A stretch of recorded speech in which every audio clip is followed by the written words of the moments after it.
welcome back to another video. My name is Coach Ben. In today's video, we're going to be breaking down a full college warm-up. This is what I run at the university that I am at. The way I wanted to do it is I wanted to break down each session, show you an overview of how the field is laid out, and then walk you through each individual warm-up routine, show you a bit of what it is, and then show you an actual setup in terms of the spacing that I use and the time duration, and show you the thought process behind everything that we do in terms of the warm-up and what we're trying to get out of the players in their preparation for the game. So enjoy the video, and from now on it'll just be a little narration over the top of each exercise. Hope you enjoy it. Make sure you like and subscribe for future content. So the first image you see here is really how I set the entire field up. And we will break down each individual section of the warm-up, but typically what I do is I lay it all out. I try my best to color code it just so if I'm not there at a game or I'm not there for a warm-up, the assistant coaches or our team manager knows exactly the spacing and how to set it up. So right here with the blue and green cones, this is our individual technical work where they work in pairs. Our red flat markers here in the middle, this is our passing pattern. Then we have our possession, we have our dynamics, and then we have our shooting. So we really run through these exercises because this is what we found to get the players most prepared for game-like scenarios. All of it is done in 25 to 30 minutes, depending on how much time we have before kickoff. So what we like to do is run through everything in rounds, short bursts, 60 to 90 seconds, just so players are locked in, and each round or attempt at the exercise is highest intensity, highest focus. And you can see the players are actually entering the field. This is our kind of solo individual work where players can get their own touches on the ball, anything they need to do to get locked in. This is up to them. They can either work solo, individual, groups, whatever they want, anything that they need to do to get ready to move into the next phase. So the first one you see here is our warm-up. I use the far left corner. This is where we separate our starters from our substitutes. Our substitutes have their own individual warm-up on the opposite side. It's set up very similar to the first team and the starting 11 group, but obviously they're on a different time setup because they don't need to be as fresh going into the game. So here I have yellow cones which designate the starting points, and then we have cones 5 yards apart, equaling a total of 20 yards. They're separated by 6 yards. At this point in our season, after we've gone through a few games, this becomes player-led, but I do supervise, I do stand there, I do motivate them, I do make sure that they are doing the proper warm-up. But players know exactly what we expect and how long our warm-up should go. And so for the first portion here, you can see our players are running through their dynamics. We'll just play a little bit of this, but by this point, you can see me here on the screen. I'm holding the bibs. I'm just really cleaning up the field, so when we do transition to each different exercise, we are running pretty smooth. And so by this point, the players are engaging in their full dynamic warm-up. They do know everything we're doing in terms of the number of reps, what exercise, what stretch we need to do in order to get ready for the game. Here you can see me just tidying up. Our goalkeepers are going through their full warm-up. Goalkeepers come out a little bit earlier than our players, but we're all along the same timeline. Typically goalkeepers come out about 15 minutes early because we want to get to the finishing part where we'll give our starting goalkeeper a few reps from our first team. So here I'm just making sure that everything is organized. You can see me on the left screen right here, left side of the screen right here. I'm just making sure when we move into our technical setup, the balls are ready for the players to go, so there's no delay in terms of our transition. And so any injured guys, they follow us and they pick up all the cones so that by the time we move to the next progression or the next exercise, the field is slowly being picked up and it's just less work for us to do. And so when our players finish their final sprints, we actually just move right into our technical exercise. So there really is no delay. For our technical exercise, we pair up in positions. Center backs go with center backs, right backs go with right wing, left back go with left wing, center forward and our number 10, and then our 6 and 8 all work together. The idea behind this is making sure players who are going to play with each other are getting comfortable with each other before the game starts, so we're all on the same page. And so the setup for this one, they are 8 yards apart and 4 yards wide. The blue cone, which is really just an obstacle for them to, when we move into the passing, they're passing around it. It is divided equally between the distance of the green cones for a total of 20 yards. Each group or each pair has their own little box with their blue cones. So there's no guessing about where to go.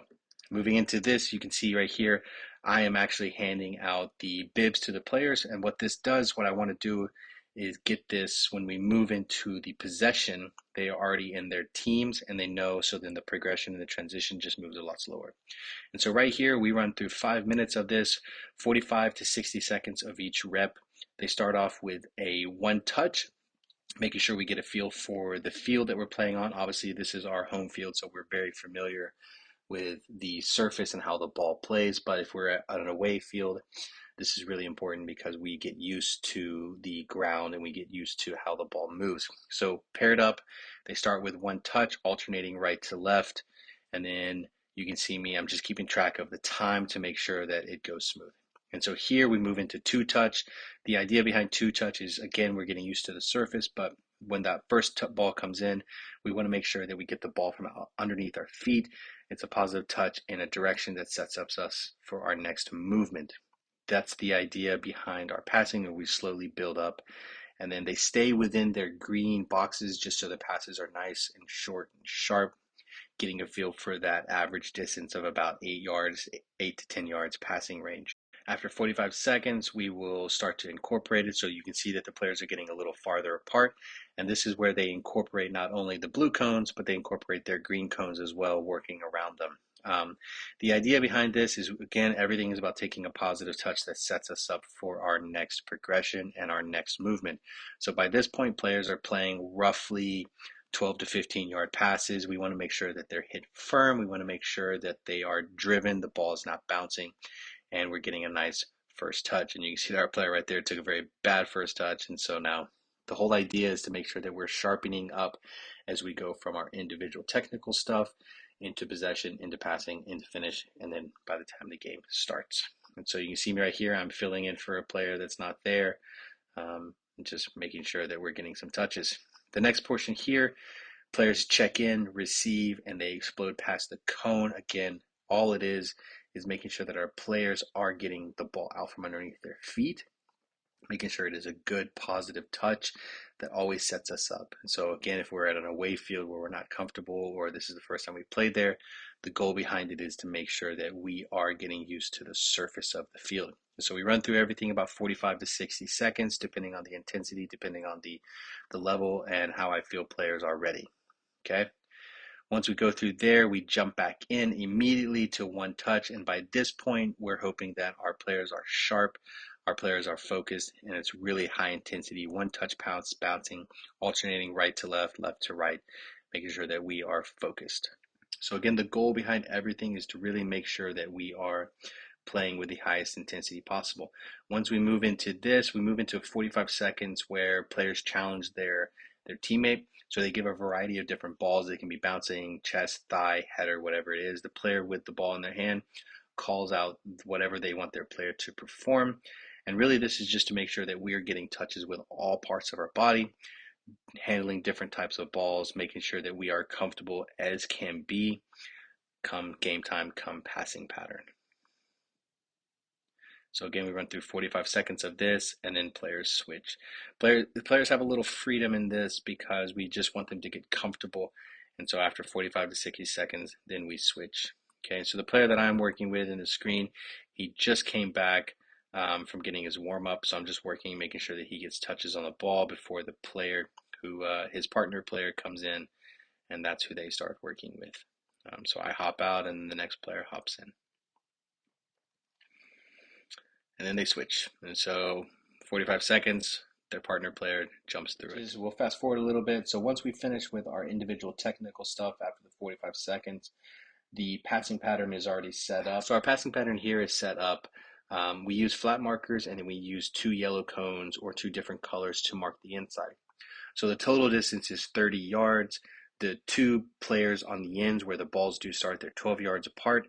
The guys in the middle are 15 yards away from the middle of the two guys on the ends, and then our guys on the wings are 10 yards away from the two middle guys.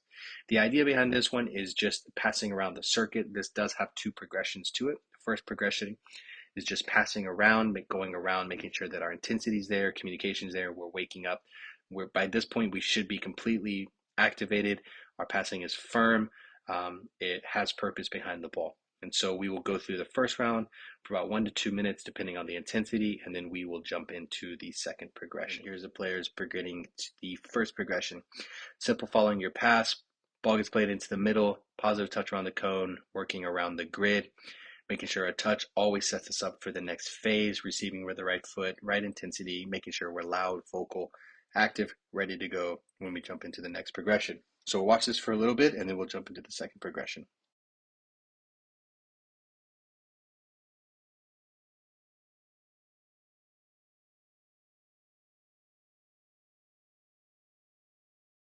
You can see that the subs are now moving into their own possession activity. This one is really led by one of our assistant coaches.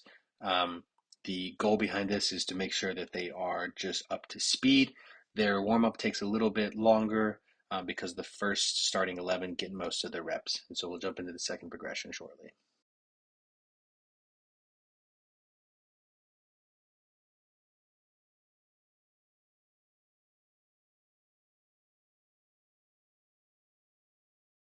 So you can see right here, I'm making sure that we're just stretching out. We're making sure that if anything feels tight, we do see our athletic trainer. And so we jump into the second progression. Everything is a bounce pass. That's the idea, making sure that the weight of the pass and the weight of our layoff is correct. Everything is a bounce pass going all the way around. The most important thing really is our balls start on the opposite ends of each other so we don't end up running into the same side. We've done that a few times in our practice. And so with our warm-up, what we typically do is we will run through all of these exercises throughout our preseason, making sure that we're very comfortable with the progression and the setup for the warm-up. So when players actually get into this, there's no questions about what to do, what's the expectations. So we'll watch this for a few minutes, and then we will move into our possession.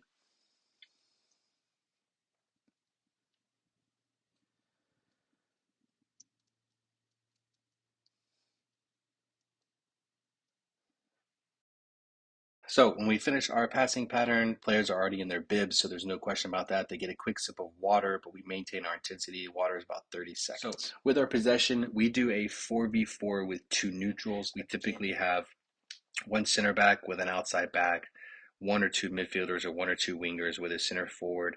And then our two neutrals are typically our 8 and our 10s, or the most creative player, or the one that we are trying to play through during that game. So the setup here is 18 yard by 15 yards. Balls always start with me over here. We typically go for 3 or 4 rounds, anywhere from 60 to 90 seconds, and we have periodic stretches throughout the warm up. So again, right here, I'm just giving them a last little bit of motivation, what we're looking for when we play, what we're looking for throughout the game in terms of intensity, how quickly we want the ball to move. And so we begin 4v2, red versus blue with 2 green neutrals. So what I'll say typically is the first round is a little rough around the edges because we're moving into possession. We build up our intensity, we build up our accuracy, we build up our readiness for the game. So we'll watch a few minutes and then we'll jump into our final exercise, which is our finishing. And so what I like to do at this point is I gather the match balls just so when we move into the possession and we move into the shooting, we are using the ball that we'll be using in the game right now. We're not using our practice balls. I think my thought process behind that is it creates connection with the game because we know how the ball works, we know how the balls move, and we know what to anticipate, and it's not going to catch us off guard by surprise. Maybe the ball flies a little different, or the feel is different. It's a little bit lighter.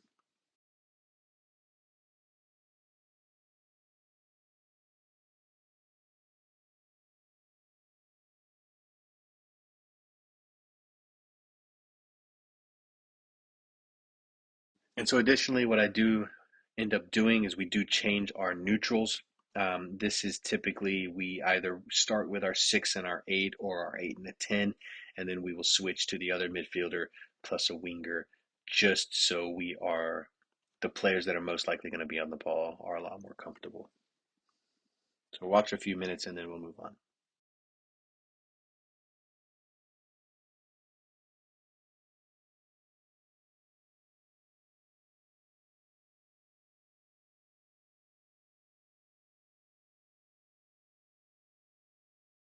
By this time, we move into our finishing exercise. It's very simple. The yardage, I kind of eyeball it, but we set up with the center circle lined up with either post, and we're roughly 8 to 10 yards away, and that's where all the balls start. So the setup is left and right winger to center forward are number 10, 6, and 8. And by this point, our back line is moving the ball. Just getting used to the width of the field. They use a match ball and they start hitting diagonals. They start getting that intensity about switching the point of the attack and switching the play. And so we move into our finishing. You can see the balls start there with the center forwards. The first one goes in, striker turns and shoots. Next one, it's a bounce. The midfielder takes a touch, they finish, and then the ball goes back. It's a little bit of a combination play. It goes out to the winger. He takes his touch inside, gets his shot off. The last one here is a combination play. Ball gets played out. He gets slipped in. Both players crash. Ball gets played across, and we finish. What I like to do is the starting 11, they get anywhere from 6 to 8 reps, which lasts anywhere from 6 to 7 minutes, give or take. And then after that, the substitutes jump in with the backup keepers. So our starting keeper goes 3 or 4 reps, and then we end up switching out. So the idea behind here, we really like to focus on our quality and just making sure we find the frame, whether or not it goes in. Going in is always a positive and a benefit, but making sure we're finding the frame is way more important than our hitting with the most power possible. So it's all about quality over our finish right here. And so we'll go through different sides, different players will switch sides if they need to, and then we will continue the reps before the subs jump in. So the idea behind here is we're trying to get our starting 11 the most reps on frame, making sure they're completely comfortable using both feet, different kind of balls being served in. It can be served in on the ground, it can be served in the air. We're really trying to make sure that we are fully prepped before we go into a game to make sure that we can get our shots off as quick as possible. In addition to here, our number 6 will typically hop out and go work with the midfielders, and that is what we do before we finish. So what we like to do is we like to finish with 10 minutes before kickoff. Our players typically go back into the locker room. That is where they get all their stuff, and then they come back out for kickoff. And you can see right here, I typically stay out in the field. I am the associate head coach, but I'm here tidying up the field, making sure that we're ready to go before kickoff. This is where I handle the starting lineup. I make sure the balls are to the referee standards and everything is put away, set up for kickoff, make sure there's nothing left out. So I hope you guys enjoyed the video. This is kind of a quick narration and a quick breakdown of the full warm-up that we do. And throughout the season, we'll make changes here and there, but for the most part, we implement this warm-up every single game with slight modifications. So I hope you enjoyed the video. Make sure you like and subscribe for future content. It's always a joy to make these videos for you guys for the educational side of stuff and giving you a sneak peek into what it's like to run a college program.